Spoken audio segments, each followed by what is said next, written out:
You're already graceful. I hurt my knee playing golf.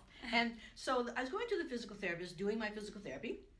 And at the end, he says, you know, your right hip is weaker than your left. Okay. And so in doing Miranda's exercises, she shows many exercises. She'll say, these are good for the hip. And so I was doing some hip exercises. I don't know if you can actually see it here, but they had to do with leg lifts, lifting the leg. Ooh. And it's a little difficult to see. Yeah, little kicks to the front side, back, or in a rotation. So we should be able, you always talk about it in the clock motion, lifting as high as you can lift and going around. Yeah.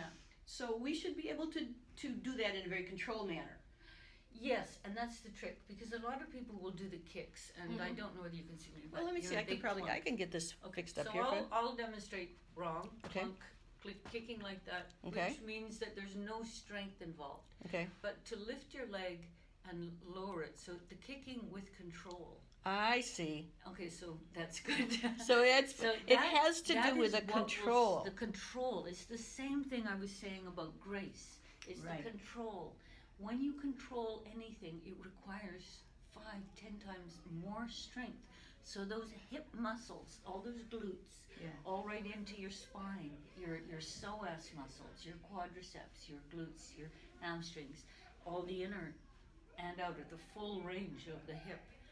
That has to then control the movement down. So I just did another. So you have, we'll have to do a tape one day where you see the full body. Well, you'll actually see these on Miranda's videos. You can see the full body. You can see her motions on the full body. But you know, it's